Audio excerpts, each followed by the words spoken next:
everyone. Chris Bentley here. I'm the host of Social 333 Podcast, and our guest today is no other than Paul Graham. Paul, thanks for coming on the show. I'm excited to be here.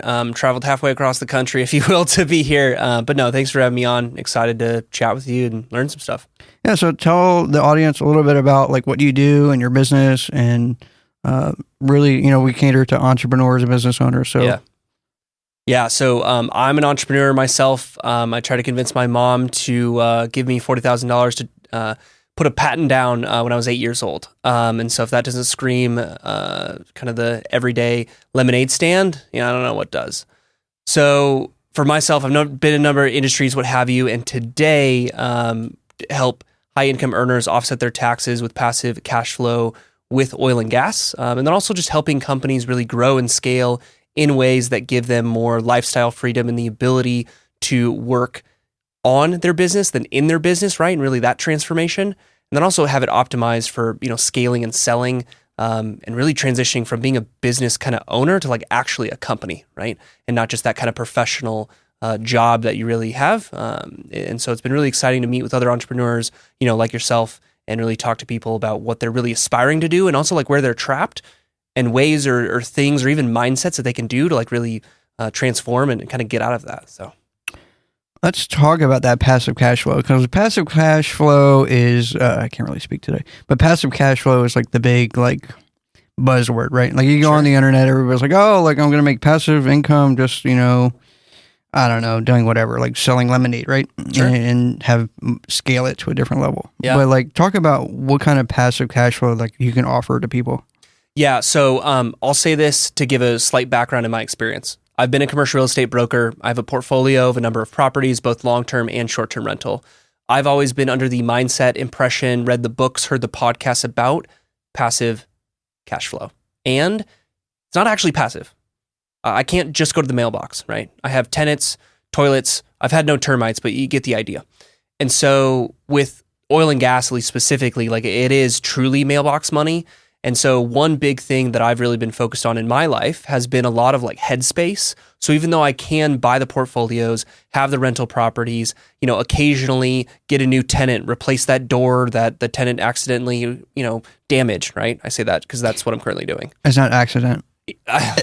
It's getting replaced and I have a deposit. So you heard it here first. Luckily it came out in the wash, but those things like in aspects are, but they aren't fully, right? And so it's just recognizing that. So I've also taken a step back just to say like, what is the ideal life that I want to live? And is that having random phone calls of like, hey, you need to fix this or have to fix this? That could be the case, but I could also maybe hire someone to help me with that. But really imagine the idea of like me going on a vacation and not have to worry about if this, if that. Certainly co-living type properties, short-term rental, mid-term rental, and then also long-term rental type of properties, regardless if they're single family or multifamily, are ultimately not going to be exclusively, intentionally, absolutely 100% passive. And so it's actually the true definition of it as opposed to kind of a perceived definition. Now there's a lot of passivity with it, but again, there's a difference between having to answer my phone and not. Even after this podcast, I'm probably going to check on a couple things just to make sure, we're all smooth and sailing. So, yeah, let's talk about investments because, like I saw real estate, we're talking offline about like my property management company. I mean, not property management, but a capital management company. Yeah. Like what, I know kind of like what I'm seeing, but like what are you seeing in like the oil and gas and like the real estate side of it? Sure. And I know like you're in Nashville, which is a little different market than Dallas, different. But yeah, like what are you kind of seeing right now? Yeah, so I mean, seeing a lot of different things. It really depends on where an individual's income and net worth is at. And so think of like what's definition of like the retail side. So we'll call 1 to 5 million in terms of actual net worth. The income side, kind of from like a 100 to 500 sort of plus sort of level. You're really seeing people explore additional alternatives beyond traditional multifamily. And that's just, unfortunately, as multifamily's always been the crown jewel and the safe bet. We've seen how it has come to, a COVID standpoint, then had an opportunity, kind of call it 2020, 2021. And then after the fact, you really see a opportunity or an extreme challenge as cap rates change, markets change. I used to live in Austin before I moved to Nashville about 8 months ago, and fundamentally saw how the prices both of the asset itself and ultimately rents drastically changed, right? And now they've not only flatlined, but they're actually like decreasing and decreasing substantially as well. So ultimately, thinking about investments is going to be where you're at. So again, kind of that retail investor is exploring beyond just real estate. And so that's why, I have conversations with people about oil and gas. Certainly there's also the, Bitcoins or the, random things of the world. I've also talked to individuals who are in investment clubs. So they have the ability to say, take $5,000 and as a club organization, they're then using those funds to then invest as a group. So sometimes that can be an opportunity for someone who's really looking to get out of their W-2 job or something like that. But one thing that, is kind of a hot buzz, I'm not sure if it's in your network, but it certainly is mine, is also buying businesses. And I will say that although that it is an incredible opportunity to own and buy a business, it really depends on the individual, the business itself. And I'm really seeing a lot of people who are buying companies that really they're just giving themselves their own job. So they leave their W-2, then they go in, then they buy their own job, and then they get frustrated and stuck and don't know how to grow it. And that's ultimately, one thing I'm very passionate about to help both either from the tax side or kind of the growth of company side. That's really what, I'm seeing a lot of is, hey, let's, live more lifestyle freedom, or we want more kind of like purpose, intention aspects, where again, people are going more for the business or maybe starting their own business too. I'm seeing a lot of companies that are now doing layoffs and organizations or even industries that are consolidating amid the AI and just restructuring process. And so what will these people do? Will they invest in things? Will they build things? Will they create things? And I'm really seeing people get, again, creative with what they're investing in. Some of them are losing their teeth because they're not doing the due diligence and, providing resources around that. Just to share, on my website, The Investor's Guide to Joy, I have an ebook, for example, for oil and gas of like the different types and how to look at it, think about it, invest in it. Because I just don't think there's a lot of education out there in investment beyond just the financial advisor who really just wants you to invest in stocks, bonds, mutual funds, and life insurance. And that's a whole other challenge I've personally seen from the wealth management side. Is just there's that lack of someone who doesn't need the kind of financial advisor anymore. They need that wealth manager who has access to some of these private placements, oil and gas, real estate, et cetera. They just ultimately don't understand it, can't access it, or really just meet someone at a random meetup and they really aren't to par. And so education's been a big aspect of what I believe I can really give value to and something I love sharing so people can continue to live their lives and not drastically alter it. It'd be very unfortunate if you invested $100,000 and you never see it again, right? That's not a good day or piece for any family by any means. So, yeah, let's talk about some of those investments because I've kind of dabbled in all that stuff. So, I don't necessarily have a family office. I have a capital management company, so we just do stocks. Yeah, sure. But like purchasing a company, I've seen that. I've seen the investment clubs, organizations, right? Like you got to be, I wouldn't say super high net worth, but definitely got to have some coin that you can throw around, and then you got to have access to it, right? Like you just can't like be like, okay, well, I'm worth $1 million now. Like investment clubs come to me, right? Like it just doesn't work like that. What are you kind of seeing with those investments? Because like you talked about multifamily and like I know, like Grant Cardone is always like on every single reel about multifamily homes, right? So like the thing about Dallas multifamily that I've seen, unless you're going to build it brand new from out, from the foundation up, is going to be a situation where it's run down. Sure. It's probably got some tenants in there that, love it or hate it, right? And then depending on how big it is, it's going to cost a lot of money, right? So the prices for a multifamily just aren't what they used to be. Like you can't just go buy like a duplex or a fourplex and be like, oh, okay, well, or it's going to be very, very small or run down. I mean, the novice investor could, right? But they don't necessarily know any better. They're just excited to own that piece of real estate. It appreciates, some 1 to maybe 3%, hopefully each year over the aggregate. But they're not, again, they're novice, they're new. Mm-hmm. So, and I've run into that too, where it's like, okay, well, cool. Like I could brag to all my friends that like I got passive income coming in from my fourplex or whatever. Mm-hmm. But literally like they're you know, the thing's about to fall apart. Like, you know, Sure. like Yeah. a strong windstorm will like blow the place down, right? So like that's kind of what I've experienced, but I'm seeing that like you kind of experience the same thing where people that like really don't have the coin and don't have the money shouldn't really be doing anything until they like meet some other people that have coin and maybe go into like a LLC together or some sort of like club or whatever it is to get them to be able to actually purchase something that's get a result and some like real passive income and not just kind of be like, okay, cool, I checked the box off. I'm a homeowner that's, you know, leasing out a bedroom and now like I make a residual $200, right? Like it's just, it has to be on a different scale and in 2025, not what it was before. I mean, I'm of the very firm opinion, and I say this both as like a commercial real estate, you know, investor as well as broker. And then again, you know, doing all different alternatives. I've also been in the, you know, kind of private wealth space and, you know, talking to family offices. So family offices or single family offices at least have about 50 million or more in terms of net worth. So at least this is what they're doing and thinking, right? Same thing with like kind of private equity as well. And it's ultimately like they're not necessarily buying their primary residence.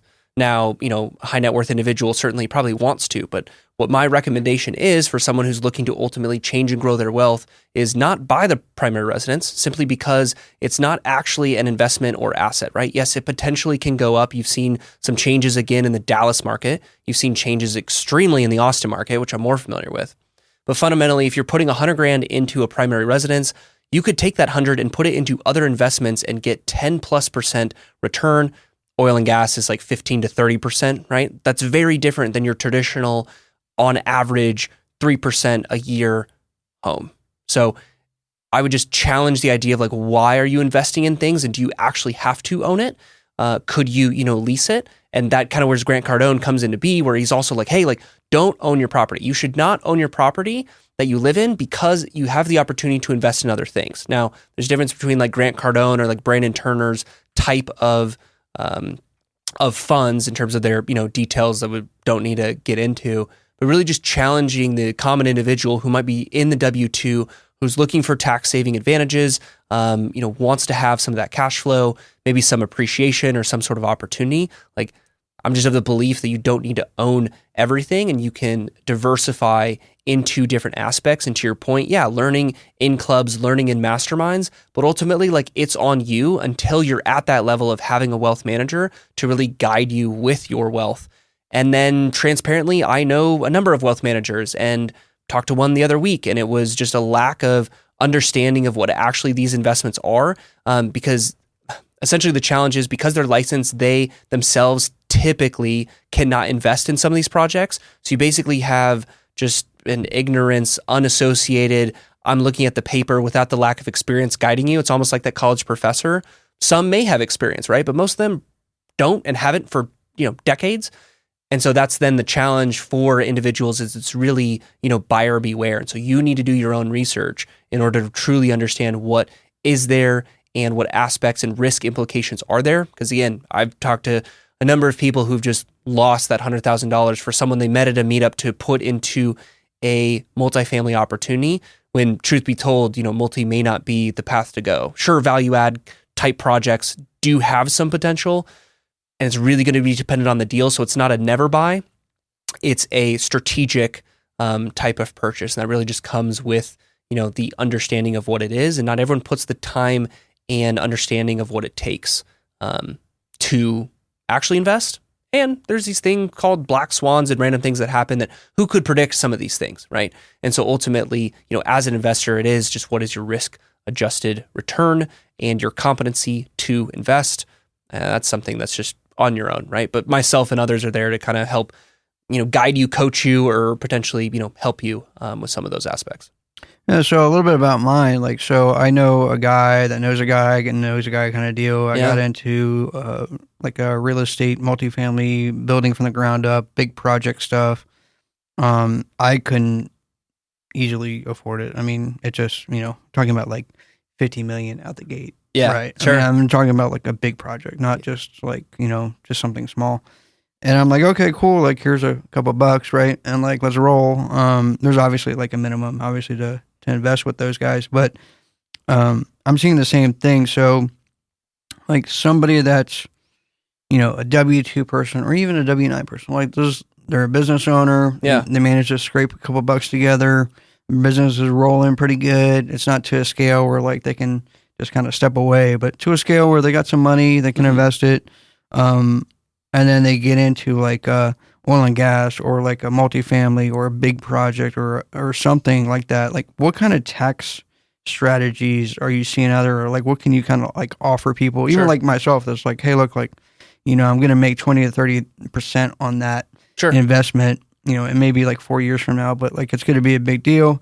And then obviously I don't want to take that hit on my taxes. So like now I need to roll it into something else. Like what can I do on a tax standpoint to help out? Yeah. So great question. I mean, ultimately I would start with this. If you're a business owner, you should not invest in other things besides your business until you do these two things. And that is hire some sort of fractional individual, regardless of where you need the most help in your business, and also some other employee who can help you get more out of the business. Reason being is that your best opportunity is probably going to be in your business. And so having more help for you to grow your business is going to be the best investment to start. Now, from a personal tax sort of perspective as a business owner, certainly, something like oil and gas would be the most advantageous. And especially as a W-2 individual, to offset that active income is going to be absolutely key because, again, it is completely passive. So talking specifically about the advantages and the aspects of oil and gas, there's effectively 5 different types that you can invest in. What I'll talk about is the best one that I believe that everyone should consider, and it's because it's predictable in terms of cash flow. There's opportunity in terms of upside. There's risk adjusted because instead of a single well, you have a portfolio of wells on a lease. And so you're also reworking the wells. And so the ability to rework the wells gives you that depreciation. You then, again, have that consistent cash flow. You also might drill additional wells on that lease, so that's advantageous. And so what does that mean? The takeaway is, again, traditionally for those types of specific vertical value add tax incentive well projects, you're then going to have 15 to 30% typically annualized returns, right? Mailbox money. True mailbox money. From a depreciation side, you're going to see up to 100% in terms of that depreciation to offset. And so especially as, Trump is looking at, potentially bringing back the 100% depreciation with real estate, it's then evaluating like, what do you want more of? What do you want different of? So I talk to a lot of real estate investors, whether they be capital raisers, fund managers, or just everyday type investors. And with that, they ultimately are finding that they want some sort of diversification. Reason being is they need this thing called cash flow. They also want the, tax deduction as well. And the other thing I found, at least, is that not all tax deductions within a multifamily, for example, real estate syndication are transferable to the investor. Both oil and gas, it is, especially for at least the types that, we run and we do, because we've just realized there's that sort of problem and aspect out there. So instead of just building a bigger oil and gas company, it's really helping people achieve what they really want, and that happens to create a really great company with a great product that people really enjoy. So yeah, I met someone at a networking event, and like he sells oil and gas. At that time, we kind of were talking about, like offline. Sure. Oil was like 120 bucks a barrel. Yeah. And then obviously I play stocks, so like back then I was just trading back and forth, so it was great. And that was like the big thing back then was oil. And then now there's like obviously some disruption and stuff like that. Sure.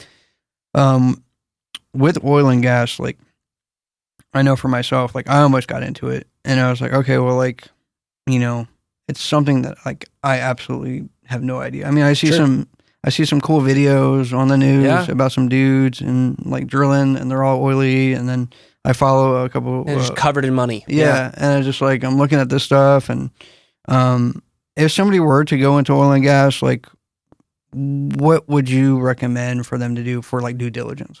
Yeah. So, I mean, I would say the one thing, or the 3 things I would say to someone who wants to get into oil and gas investing is 1, do a background check on, partners and operators. The second is going to be understand the reserves and ultimately how they operate. What is it like being in their business? Not just what is their business, what is their presentation? Every presentation looks great, especially in the age of, AI PowerPoints. And then ultimately it is, what is the conversation and aspect like? And this is true not just with oil and gas, but any sort of fund. There's a difference between someone who educates and informs and is patient and ultimately helps guide you to understand if it's a right fit or not, versus the individual where you maybe click on that Facebook ad, they schedule a call and really put you in a sales funnel. And especially if you're putting, typically minimums are 50,000, but if you're putting, 50 to even, some checks of 500,000, like being pushed down the line doesn't necessarily make you feel good. And the challenge is that you need the tax deduction. You need that tax deduction because it's beneficial to offset for, your lifestyle and ultimately your finances. And most oil and gas operators, or dare I say really fund managers, know that if they have that opportunity. So if you are someone who's looking to invest in oil and gas specifically, it's really important that you understand not just what you're investing in, but who's operating it and how they're operating it and how they're showing up and educating for you, because they really should be there for you. You should not, just be funding their dream. They should be helping you offset taxes, give cash flow for you to support your dream. Paul, if somebody wanted to come out or want to go online, look for you, where would they find you? So LinkedIn, I tend to be the most active. Okay. On LinkedIn, Paul H. Graham is where I'm at. I have a brand called The Investor's Guide to Joy, where I really share the idea of how can we not just create wealth for ourselves and the people around us, but also not lose ourselves in the process. And I've never different articles or resources. Maybe you want to create your ideal day or have your 3-year vision. That's on my website, Investor's Guide to Joy. Certainly on my own podcast as well as on YouTube, just sharing insights and things as I go to different conferences or events, because I think it's important to not only educate and inform, but really just share this thing called life, especially in the age of social media and AI, for things that we learn about investments or about how to be more productive or just experience life with more joy. So certainly you can find me just about anywhere, and I love hearing from people and just connecting in whatever way, either this show, my comment, or anything that I've said or done has really resonated with people. Awesome. Well, appreciate you being on the show and traveling out here. Yeah, thanks so much. Glad to be here. Appreciate you hosting and really enjoyed our conversation today. Awesome. Thank you. Thanks, Chris.